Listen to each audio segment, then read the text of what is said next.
Erotic stories. Craving flight. So we begin. Here you are, naked, in front of a man for the first time in 5 years. For the first time since your divorce.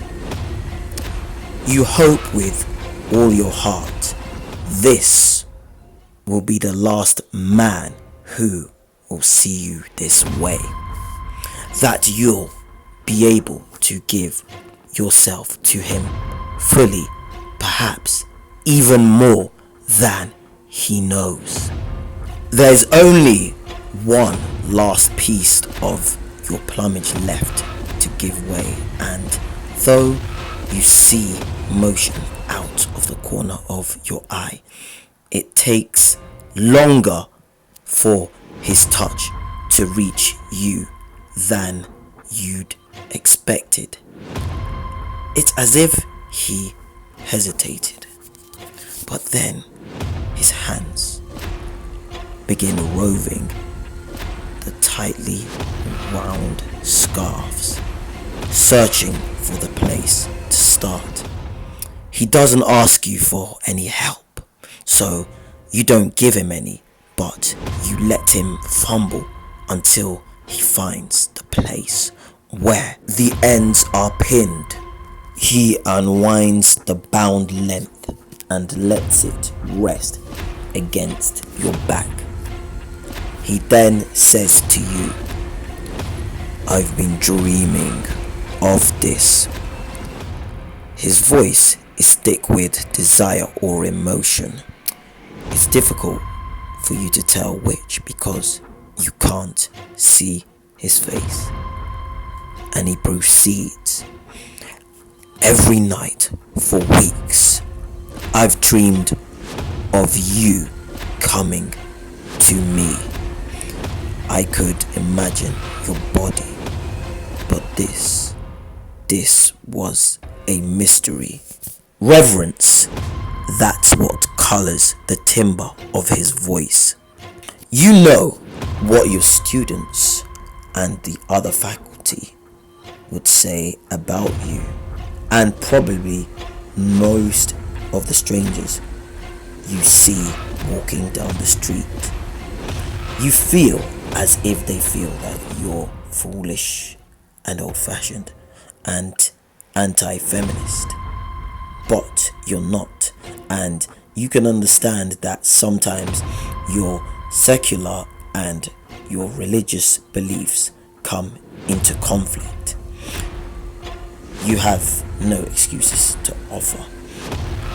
You feel as if it seems hypocritical, and yet this is what feels right for you. But you think if they could hear Ellen's voice at this moment, his hoarse words, they might understand. Covering your hair isn't about being oppressed.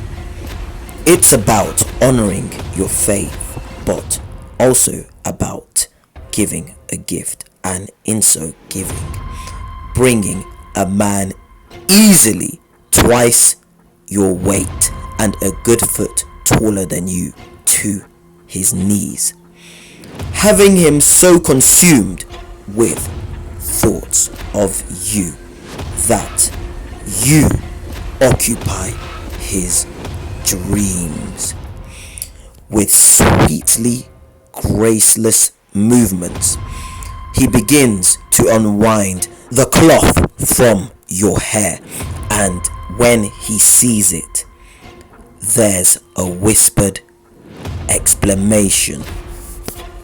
Red. His movements become faster, greedy, as he separates the scarves from your hair, and then the locks fall down your back. Then he's finger combing through it, separating the strands that have been twisted together under your titchels all day. 5 years is a long time to not get your hair cut and yours falls to your waist. No, not red, auburn, he says, and you can't help but preen. You've always thought it was a pretty color, and you're glad that he likes it. Together, you awkwardly stumble over the bed, his side or yours, and he pushes you onto it before he strips down his own clothes. Perhaps someday he'll let you do it, but for now, you're just content to watch as he peels his wedding finery and, yes, his kipper. You could stare at him all day, memorize the broad lines of him, but he doesn't give you the opportunity. He grasps your ankles and swings them onto the bed, making you collapse on the pillows in the process. Your shocked giggle is cut off by him settling over you, hips between your legs and an arm propping him up above you. What do you need from me? Tell me. I won't have it until you're ready, he remarks. Bless those conscious chosen teachers who make it clear to grooms that it's the man's responsibility to make sure his wife is ready and willing. People can talk all the smack about the keeping kosher and hair covering all they like, but this is definitely something Judaism got right. You're tempted to fantasize yourself to wetness. Keep your secrets tucked safe inside, because he's already laid you bare enough for one day. But you don't want to take that from him. The opportunity to please his partner, not after he's asked.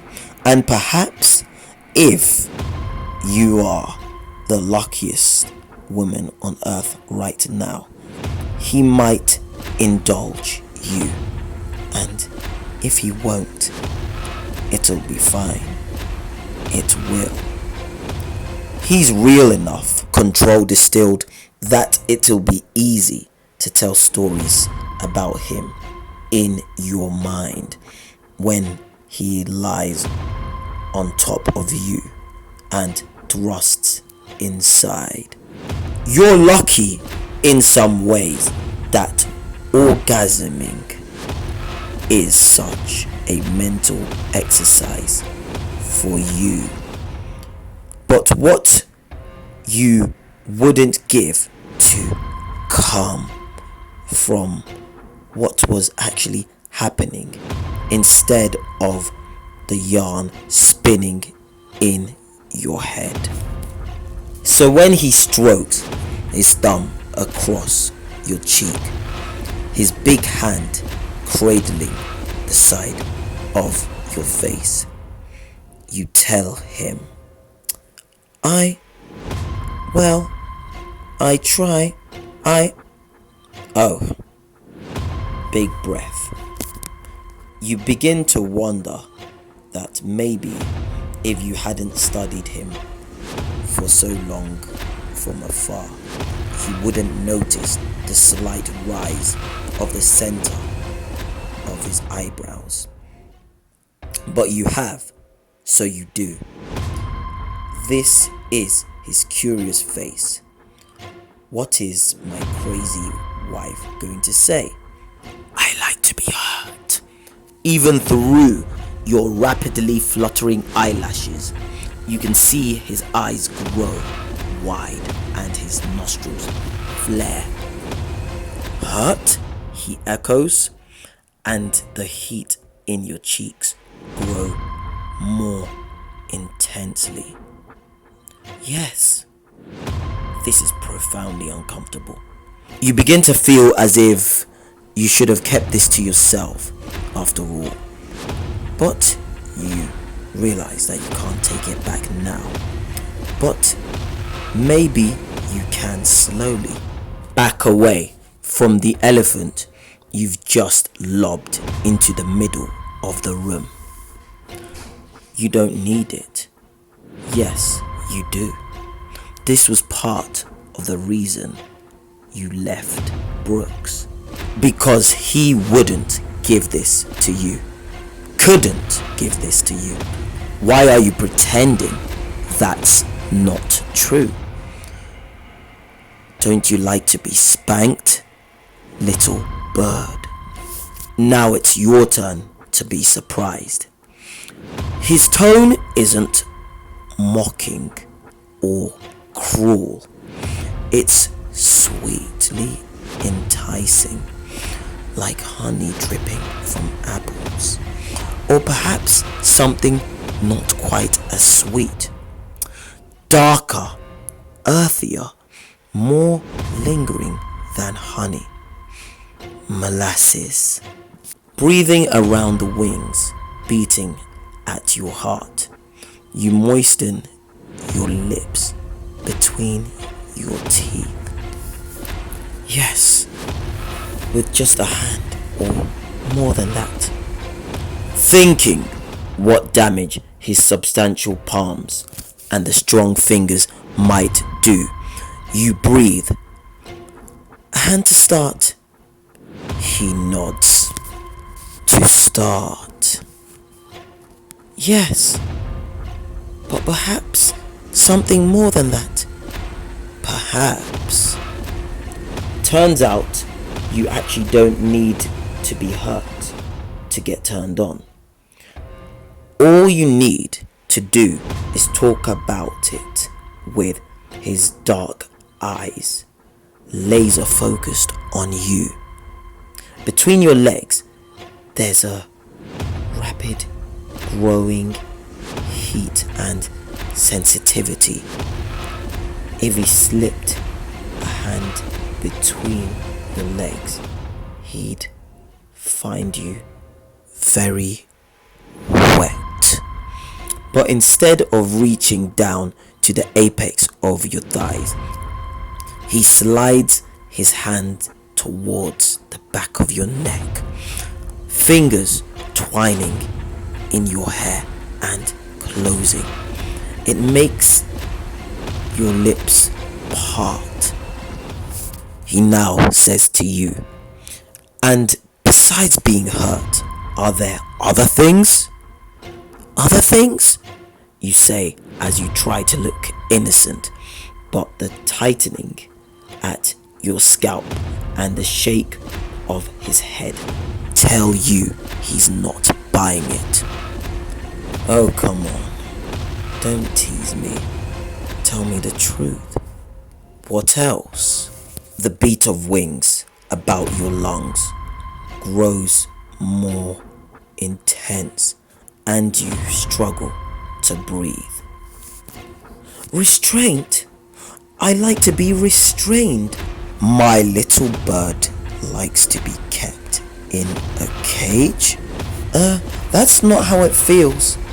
It's difficult to explain, but even though you're being controlled, even when, maybe especially when you can't move an inch, it makes you feel like you can fly away. Like the strings that kept you tethered to the ground have been cut, and you can finally launch yourself into the sky where you belong. It's not, is it? He says to you. His fingers need the nape of your neck as he begins to study you. It makes you feel free.